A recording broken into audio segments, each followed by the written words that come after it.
Salut à tous les amis, j'espère que vous allez tous très bien, bienvenue sur ma chaîne YouTube. Aujourd'hui on va voir ensemble l'évolution de mon compte sur la propre firme GoFunded Trader, donc la série que j'ai lancée sur la chaîne. Je vais t'expliquer un petit peu ce que j'ai fait, mes erreurs, etc.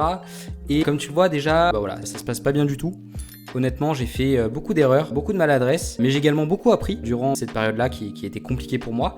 Et donc dans cette vidéo, dans cette série-là, je te transmets un petit peu ce que j'apprends, ce que je fais de bien, ce que je fais de mal toujours, et ce que bien sûr je peux faire pour m'améliorer, pour devenir un meilleur trader au fil du temps. C'est une vidéo qui est difficile à tourner, je vais être honnête avec toi, parce que dans ces périodes-là de drawdown, quand tu fais, je vais pas dire n'importe quoi, mais quand tu fais des choses qui sont selon toi pas correctes, etc., t'as pas forcément envie de le montrer à des milliers de personnes. Donc je t'avoue que c'est assez difficile à filmer, mais je te fais ça par transparence, par honnêteté, te montrer aussi que on passe tous par ces périodes là qui sont compliquées. Si tu passes un examen prof-firme ou que tu as un compte financé, que tu passes par une période qui est difficile, encore une fois sache que tu es pas tout seul. Même si tu sais trader, même si tu as une stratégie rentable, même si tu sais ce que tu fais, tu peux toujours faire n'importe quoi par le biais de stress. Peut-être que tu as une vie compliquée à côté de ton trading, peut-être que c'est autre chose, etc. Le trading, ça peut être tellement influencé par que ce soit notre psychologie, notre vie de famille, enfin tous ces aspects là qui peuvent nous influencer négativement. Donc ne te sens pas tout seul si tu es dans ces périodes là toi aussi, c'est normal. Il faut juste avoir le bon état d'esprit, le bon mindset pour savoir rebondir, essayer de devenir meilleur pour réussir ses objectifs. Donc la dernière fois que je t'avais fait la vidéo, je t'avais montré ces trades là, d'accord. Donc je m'étais arrêté avec ce trade là qui était l'erreur que j'avais fait, du coup j'avais tradé EuroUSD pendant la news, NFP si tu te rappelles. Et donc qu'est-ce qui s'est passé depuis? Alors il s'est passé pas mal de choses. Premièrement, donc j'ai pris un trade sur GBPN, je crois que c'était le lundi, donc je t'ai pris les photos ici pour que tu vois voilà, dans l'ordre des trades que j'ai pris durant les 2 semaines, du coup parce que je t'ai pas fait de vidéo la semaine dernière, j'étais assez occupé. Donc j'ai pris ce trade là, parfaitement en accord avec mon plan, etc. Donc TP touché, j'ai risqué je crois 0,4%, donc 214,38 €, c'est parfait. Vient le mardi où j'ai fait pour moi la plus grosse erreur de mon examen, qui est en fait, si tu veux, tu vois que j'ai pris un trade sur EuroUSD et GBPUSD le même jour, donc tu vois à 13h30 le même jour, à 1% de risque, trade EuroUSD. Je suis rentré ici, je suis directement sorti ici, je me suis fait stopper. Et pareil pour GBPUSD, c'est à peu près le même trade. J'ai tradé EuroUSD et GBPUSD en même temps avec 1% de risque qui est beaucoup trop élevé. C'est-à-dire que j'avais 2% de risque dans la session, dans une même journée, ce qui est encore une fois très élevé. C'est-à-dire que si les deux actifs font stop loss, tu perds 2%. Alors certes, si tu gagnes, tu fais 4%, c'est cool. Mais voilà, si tu perds, tu perds 2 fois plus. Et donc ça c'est quelque chose que je regrette vraiment, que je sais pas pourquoi encore une fois j'ai fait ça. En fait quand tu traites 2 actifs en même temps, c'est ça le problème, c'est que quand tu es en période de drawdown, tu peux être en drawdown x2 du coup. Parce que faut savoir que EuroUSD et GBPUSD c'est assez corrélé du coup aussi. C'est-à-dire que si tu fais une perte sur EuroUSD, généralement tu peux aussi faire une perte sur GBPUSD. Et donc c'est assez corrélé à ce niveau-là. Et si tu es en période de gain, c'est bien, tu gagnes 2 fois plus, mais si tu es en période de perte, tu perds 2 fois plus aussi. Et donc c'est ce qui s'est passé. Et pour moi j'ai trop risqué, j'ai risqué 1% par trade. Voilà, avec des stop loss assez faibles. Donc j'avais des lots assez élevés, j'ai eu 11 lots sur EuroUSD et 7,5 je crois sur GU. Et voilà, donc ça c'est la plus grosse erreur que j'ai fait selon moi, mais bon, on apprend toujours de ces erreurs. C'est quelque chose que je ne referai plus. Et de toute façon, je vais t'en parler un petit peu plus tard dans la vidéo. Ensuite, après ces trades là, donc j'ai pris un trade sur GBPN, toujours avec 0,4% de risque. Donc c'était ce trade là, voilà, qui a touché le TP assez rapidement. Donc tu vois qu'avec ma stratégie scalping, j'ai eu vraiment un bon taux de réussite. De toute façon en mars, je sais que ma stratégie scalping marche vraiment très bien par rapport à d'autres mois. Donc c'est dommage parce que j'ai pas capitalisé dessus. Ensuite on a eu ce trade sur GBPN. C'était ce trade là. Alors je vais t'expliquer aussi, c'est assez spécial pour ce trade là. Malheureusement je suis rentré ici. Donc tu vois que je suis rentré un peu plus tôt que mon entrée. J'ai été un peu slippé à cause des spreads. Et donc voilà, je suis rentré ici et je me suis fait stopper directement. Alors que selon mon plan, je dois rentrer quand le prix arrive ici. Donc ça peut arriver malheureusement quand on utilise soit des brokers ou des propiens avec un spread assez élevé. Là dans ce cas là, du coup j'utilise la plateforme MatchTrader, donc de GoFunded Trader, qui ont des spreads un peu plus élevés qu'avant, parce qu'avant du coup ils utilisaient MT4 et en fait le spread était beaucoup plus intéressant. C'était aussi pour ça que je voulais me diriger vers cette plateforme là. J'avais presque aucun spread sur GBPN, sauf qu'en passant sur MatchTrader, après avoir fait la migration, etc., le spread a été plus élevé, donc du coup j'ai dû m'adapter par rapport à ça. Mais après le spread est quand même pas si mal. C'est juste les commissions qui sont peut-être un petit peu élevées, mais le spread de manière générale est quand même assez faible. Mais voilà, ça peut arriver que je me fasse slipper. Alors c'est très rare, je fais tout pour éviter ça, mais ça peut quand même arriver. Donc là j'étais assez frustré parce que du coup j'ai perdu un trade alors que j'aurais pas dû rentrer en position, mais c'est pas grave, on fait avec. C'est aussi le trading, il faut savoir gérer ces côtés-là. Ensuite j'ai eu un nouveau trade sur GBPN, une vente que j'ai pris. C'était ce trade là, tu vois, voilà, très beau setup, etc. Et tu vois que j'ai réduit ma perte un peu avant mon stop loss. Donc ça c'est quelque chose aussi que j'essaye d'implémenter dans mon trading, je vais t'en parler juste après dans la vidéo. Mais du coup j'ai perdu un peu moins que ce que je comptais perdre, j'ai perdu 0,8 R au lieu de moins 1 R. Et donc j'ai eu ce trade là, et après j'ai eu 2 break-even, donc un sur GBP USD qui était ce trade là. Tu vois que je suis rentré ici, le trade il est arrivé à mon niveau de BE ici à 1 R, et il m'a sorti BE juste ici, donc j'ai eu ce trade là, c'était vendredi dernier. Ok, donc j'ai fini la semaine comme ceci. Et ensuite, cette semaine-là, la semaine qui vient de se passer, j'ai eu un seul trade sur GBPN, j'ai pas eu d'autres setup à part ce trade-là. Et c'était tout simplement ce trade ici. Voilà, je suis rentré ici. Le trade est parti à ce niveau-là, à peu près à 0,9 R. J'ai mis mon trade BE, parce que c'est à peu près à ce niveau-là que je mets BE dans ma stratégie. Et je me suis fait sortir BE. Et donc c'est le seul trade que j'ai eu cette semaine, et donc là voilà, j'ai perdu moins 21 € parce que c'est les commissions du coup de la prop firm. Donc voilà, tout ça, ça donne quoi? Ça donne un drawdown de moins 5%, et tu vois que j'ai un max drawdown de 8%, donc j'ai encore 3% avant de rater le compte. Après honnêtement, je te l'ai pas dit aussi, mais ce compte là, j'ai eu la chance de pas le payer. C'est la prop firm qui me l'a donné pour voilà, que je teste les fonctionnalités, etc., et que j'en parle dans une prochaine vidéo. Donc quand même que c'est une très très bonne prop firm, etc. Mis à part, comme je te dis, qu'il y a des commissions un peu trop élevées, je trouve, mais à part ça, le spread est très correct, le service client est correct, etc. La prop firm est correcte. Je te ferai un grand comparatif des meilleures prop firm, etc. Celles qu'il faut privilégier, celles qu'il faut pourquoi pas éviter, même si globalement la plupart des prop firm aujourd'hui, avec la régulation qui commence à arriver, sont quand même de plus en plus sérieuses. Il y a moins d'escroquerie à ce niveau-là. Voilà, je t'en parlerai dans une prochaine vidéo. Donc voilà, je suis à moins 5% sur ce compte-là. C'est assez frustrant parce que, encore une fois, j'ai fait des erreurs stupides. Je sais que je suis capable de faire quelque chose de bien. Je sais que je suis capable de trader professionnellement, de trader avec une rentabilité. Alors est-ce que c'est dû d'une part à la pression que je m'inflige à te montrer ça sur la chaîne? Ça peut peut-être jouer. Après je veux pas me dire non plus que c'est une excuse, etc. Mais ça a pu jouer du coup sur la pression, parce que quand tu sais qu'il y a des milliers de personnes qui peuvent te regarder potentiellement trader, etc., faire des erreurs, etc., c'est assez compliqué des fois à gérer. Mais c'est aussi un challenge que je voulais me donner, même si je savais pertinemment que ça allait être difficile. Je voulais quand même faire ça pour devenir une meilleure version de moi-même et voilà, continuer de m'améliorer. Donc maintenant je vais t'énoncer selon moi les erreurs que j'ai fait qui m'ont causé ce drawdown là. J'ai vraiment pu y apprendre énormément, et c'est ça aussi qui est bien dans le fait de passer à l'action, même si voilà, j'ai fait beaucoup d'erreurs. Vraiment ça m'a permis d'énormément progresser. Je sais exactement selon moi ce qu'il faut que je fasse pour réussir et pour passer au niveau supérieur, et vraiment le fait de passer à l'action, c'est vraiment des mines d'or d'informations que t'acquiers au fil du temps, plutôt que voilà, juste faire du backtesting, juste faire des tests. Vraiment le fait de passer à l'action, et c'est vraiment là que tu vas y apprendre le plus. Et c'est aussi quelque chose que je t'invite à faire. Donc déjà, première erreur, c'est ne pas trader plusieurs stratégies en même temps. Tu l'as vu, durant cette série, j'ai tradé ma stratégie day trading, ma stratégie scalping en même temps. Et ça, c'est quelque chose que je n'ai plus envie de faire, parce que tout simplement, en tradant un peu tout à la fois, on fait un peu n'importe quoi. Il y a des moments, on a un setup en day trading, on a un setup en scalping, on sait pas trop comment faire. Est-ce qu'on prend les deux? Est-ce qu'on prend qu'un setup? Ça peut vraiment poser des problèmes en termes d'organisation. Et puis, imaginons que tu as un setup en day trading et que tu as un setup en scalping, voilà, lequel tu prends encore une fois. Si imaginons tu prends le setup en day trading et que tu prends pas celui de scalping, mais que malheureusement c'est le setup de ta stratégie de scalping qui va faire le TP et pas celle de ta stratégie day trading, voilà, ça peut encore une fois te saouler, causer de la frustration, etc. Et donc en fait, je trouve qu'il faut vraiment se focus sur une seule stratégie par compte de trading. C'est-à-dire que là, j'aurais dû soit trader ma stratégie day trading, soit ma stratégie de scalping, mais pas les deux en même temps. C'est vraiment une erreur que j'ai fait. Et aussi, par rapport à ma stratégie day trading, j'aurais dû trader un seul actif et pas deux actifs en même temps. Parce que comme tu vois, voilà, j'ai tradé EURUSD, GBPUSD en même temps, parce que j'avais deux opportunités au même moment. Et donc j'ai risqué 1% de risque sur les deux trades, et donc finalement j'ai perdu les deux trades en même temps, donc j'ai perdu moins 2%. Parce que le problème, c'est quand tu es en période de drawdown, quand tu trades deux actifs qui ont la même opportunité, qui sont un petit peu corrélés comme EURUSD, GBPUSD, tu peux avoir voilà, deux fois plus de drawdown, et donc c'est vraiment pas quelque chose qui est intéressant. Pour moi, il faut vraiment trader qu'une seule stratégie, être vraiment organisé avec ça, pas trader plein de choses en même temps, etc. Vraiment être focus sur quelque chose, sur une méthodologie, une approche que tu connais, que tu as backtesté, etc. Même si tu as deux stratégies rentables, mais deux stratégies sont rentables, faut pas trader pour moi les deux en même temps. Alors après, tu fais ce que tu as envie, moi je te partage juste mon expérience, mais je sais que moi je suis vraiment meilleur quand je trade qu'une seule stratégie, quand j'ai vraiment le focus dessus et que je suis pas distrait par quelque chose d'autre. Ensuite, continuer d'être bien organisé avec mon daily report card, weekly report card, monthly report card. Donc ça, c'est les documents que j'utilise dans mon écosystème Notion, que tu peux télécharger gratuitement en cliquant sur le lien ci-dessous. Ça m'aide à m'organiser la journée, ça m'aide aussi à me mettre des objectifs pour la semaine, pour le mois, savoir ce que je dois faire, etc. pour cadrer mon activité, et voilà, ça m'aide tout simplement à progresser.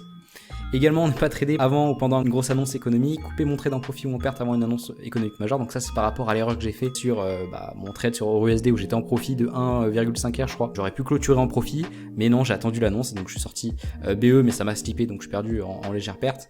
Mais voilà, donc ça, c'est une erreur aussi que je t'invite à ne pas faire pour réussir. Aussi, avoir un plan fixe de gestion de compte pour ne pas être perdu. Donc ça, c'est-à-dire que si tu veux, durant mon examen que j'ai fait jusqu'à présent, j'avais pas un risque qui était défini.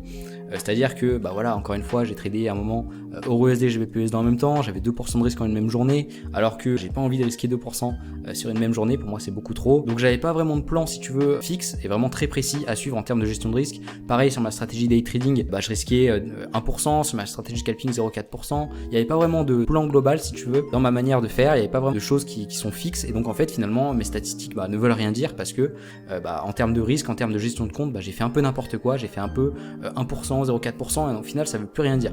Et tu peux pas vraiment t'améliorer par rapport à ça parce que tu n'as pas de base sur laquelle travailler.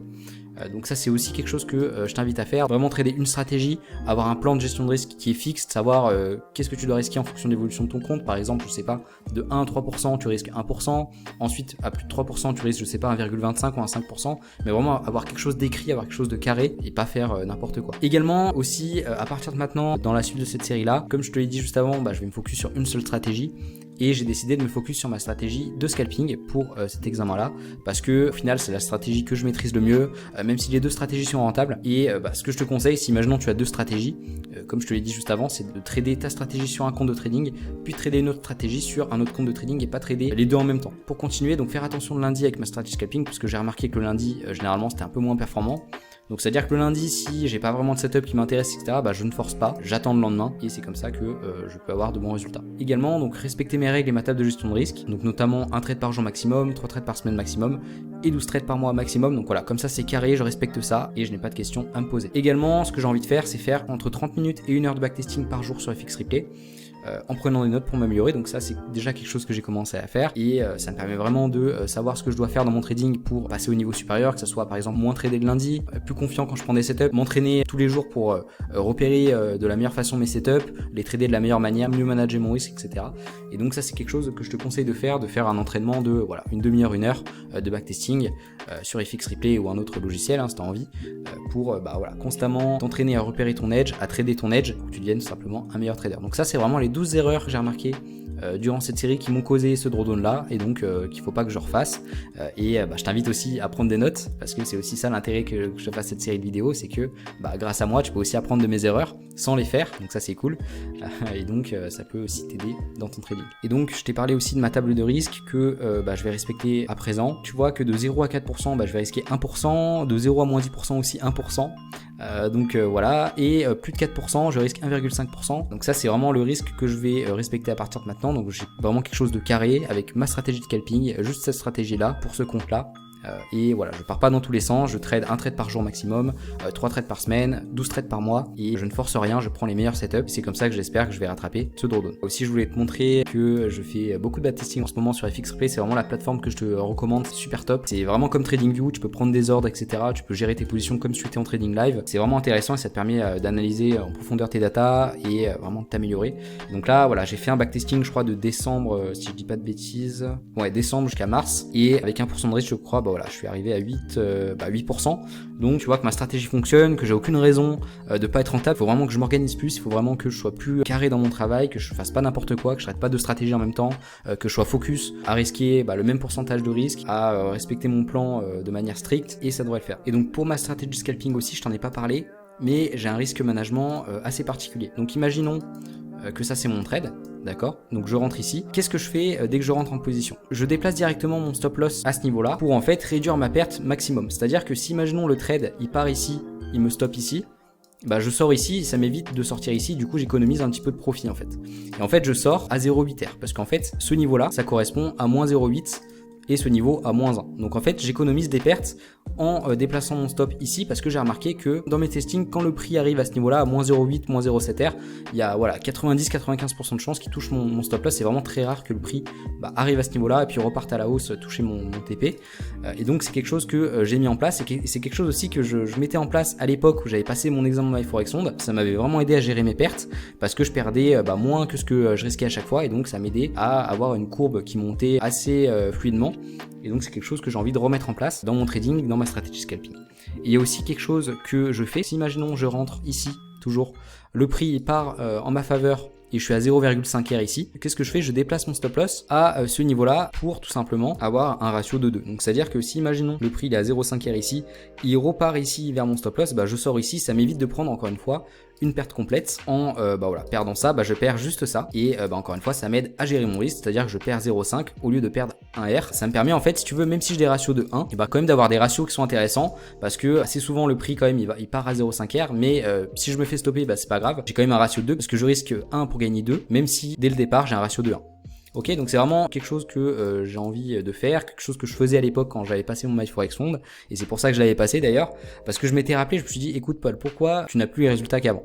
Qu'est-ce que tu as changé dans ton trading? Et en fait, je m'étais rappelé que je gérais mon compte comme ça. Et donc c'est pour ça que j'avais envie de faire ça dans mon trading, parce que ça m'aide à gérer mes pertes, parce que quand tu as des ratios de 1 en scalping, le problème c'est que si tu fais une perte, tu es obligé de faire un gain pour rattraper tes pertes, etc. Ça peut être compliqué psychologiquement, parce que tu es toujours obligé d'encaisser.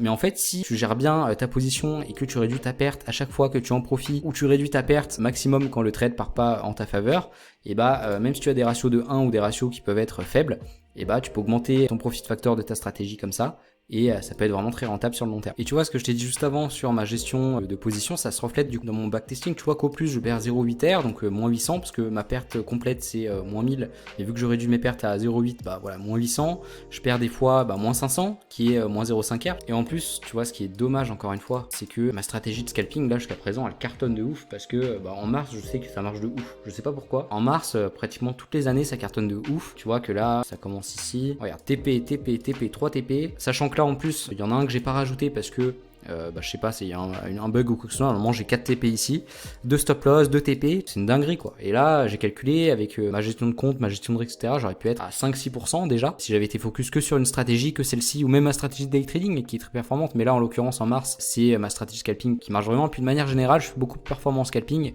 je comprends vraiment mieux ma stratégie scalping parce que ça fait très longtemps que je la trade. GBP Yen pareil, ça fait très longtemps, c'est mon actif préféré, j'ai presque tradé que ça, tu vois, c'est vraiment une paire que je connais par cœur.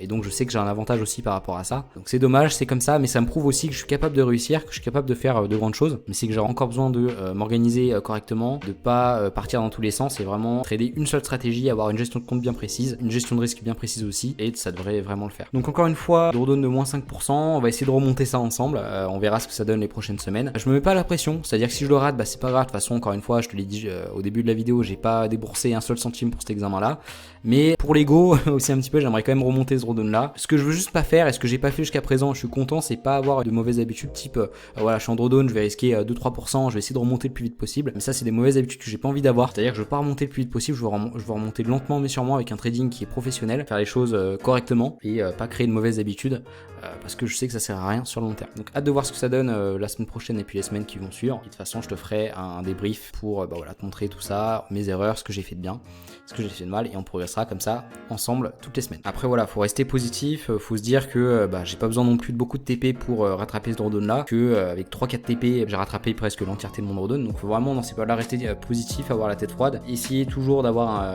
encore une fois un bon état d'esprit, continuer de faire des bonnes habitudes en dehors du trading parce que c'est important. Tout est connecté si tu veux, c'est-à-dire qu'il faut avoir de la discipline en dehors des graphiques pour en avoir en trading et pour faire du bon travail. Donc faire du sport, bien manger, avoir une vie de famille saine, avoir une vie de couple saine aussi pour t'aider à réussir. Et donc il faut vraiment continuer à faire ça et pas, si tu veux, la plupart des gens, la plupart des traders, quand ils sont en drawdown assez important comme le mien par exemple, ils peuvent assez rapidement créer de l'auto-sabotage, donc c'est-à-dire se dire je suis mauvais, machin, je vais le rater ce compte, je suis pas assez bon, je fais n'importe quoi, etc. Et en fait ça te met, si tu veux, dans une spirale qui est négative, et en étant dans cette spirale là, c'est très dur de remonter la pente. Et c'est vraiment comme ça que tu vas cramer ton compte et que tu vas pas progresser, que tu vas malheureusement cramer ton compte ou des choses comme ça. Donc vraiment, il faut être positif, il faut garder un bon mindset, faire du sport, continuer d'avoir une bonne vie de famille, faire comme si tout allait bien, etc. Ne pas porter attention. De toute façon, l'échec, encore une fois, c'est toujours de l'apprentissage, c'est toujours des leçons à apprendre. Je sais que ça, c'est vraiment une mine d'or que j'ai appris et ça va vraiment me servir dans la suite de ma carrière. Donc voilà, c'est la fin de la vidéo, j'espère content de te l'avoir fait. J'espère que tu as pu apprendre de mes erreurs que je t'ai décrites justement dans la vidéo. Des erreurs que je t'invite à pas faire et que je ne ferai plus à l'avenir pour ma part. Et j'espère que tu as pu y apprendre plein de choses et que tu aimes aussi cette dose de transparence sur YouTube, que si tu es encore une fois dans des périodes difficiles, que tu n'es pas tout seul, qu'on est ensemble dans ces périodes-là et qu'on peut en devenir meilleur si on a le bon état d'esprit, le bon mindset. On peut voir les échecs comme des tremplins vers la réussite. Et c'est vraiment un état d'esprit positif de dire ça, d'apprendre de ses échecs, toujours progresser. Et c'est comme ça que finalement tu peux réussir à faire de grandes choses. Et moi je sais aussi que pour ma part je suis vraiment capable de faire de très très belles choses. C'est juste que encore une fois je manque d'organisation. Là voilà, j'ai tout fait en même temps, les deux stratégies, j'avais pas de plan carré, etc. J'avais pas une organisation qui était assez stricte. Donc je sais d'où viennent mes problèmes là. Je sais aussi que ça vient pas spécialement de ma psychologie, parce que aussi je suis très content de ça, c'est-à-dire que j'ai pas fait d'overtrading, j'ai pas fait de revenge trading, j'ai pas fait des erreurs émotionnelles. Et ça c'est quelque chose aussi, je suis pas trop affecté par ça. Après ça dépend les personnes, mais moi c'est vrai que c'est pas vraiment ça qui m'affecte. C'est vrai que je gère très très bien ces facteurs là. Moi justement mon problème c'est un peu l'inverse si tu veux. C'est des fois je peux avoir tendance à sous-trader plutôt que sur-trader. Et c'est vraiment quelque chose aussi qu'il faut que je travaille. Donc c'est un peu l'inverse que la plupart des personnes. J'ai dû aussi travailler là-dessus. En tout cas je suis très très content de pas avoir ces biais négatifs dans mon trading. Pour moi c'est vraiment qu'une question d'organisation, qu'une question d'être plus carré, etc. Ce que je t'ai dit juste avant dans mes erreurs, mais voilà, de toute manière je travaille toujours ma psychologie, je regarde des vidéos, je regarde pas mal de choses, de formations pour m'aider à gérer ça, mais pour l'instant psychologiquement ça va vraiment pas mal, parce qu'encore une fois j'ai aussi un état d'esprit positif, c'est pour ça que je t'invite à en avoir un pour toi, parce que le trading c'est une activité qui est très très compliquée, où tu réussis pas du jour au lendemain, où il y a un taux d'échec qui est vraiment élevé, et si tu veux vraiment faire quelque chose de bien dans cette industrie là, si tu veux faire quelque chose qui peut potentiellement changer ta vie et la vie de ta famille, il faut vraiment persévérer, travailler comme un lion, jamais abandonner, et c'est comme ça que tu réussiras tes objectifs. En tout cas si tu as aimé la vidéo, n'hésite pas à mettre un petit j'aime, ça me fait trop plaisir, à t'abonner pour être au courant du coup des prochaines vidéos qui sortiront sur la chaîne. Également si tu veux aller plus loin avec moi, comme d'habitude tu as un petit lien en description où tu peux télécharger mon écosystème Notion, donc avec mon daily report card, table de gestion de risque, journal psychologie, ça peut vraiment t'aider à cadrer ton activité. Tu as aussi accès à 10 guides PDF, donc ça va de choisir son courtier, à créer une stratégie rentable, comment améliorer ton trading si tu es un petit peu débutant, et un quiz de 20 questions sur le money management, ce qui peut vraiment te servir si tu débutes le trading. Donc n'hésite pas, c'est le premier lien en description, tu as juste à rentrer ton mail, je t'envoie ça directement dans ta boîte mail. Et donc nous on se retrouve très bientôt dans la prochaine vidéo. En attendant, profite de ton week-end, profite de tes proches et à bientôt, salut, prends soin de toi.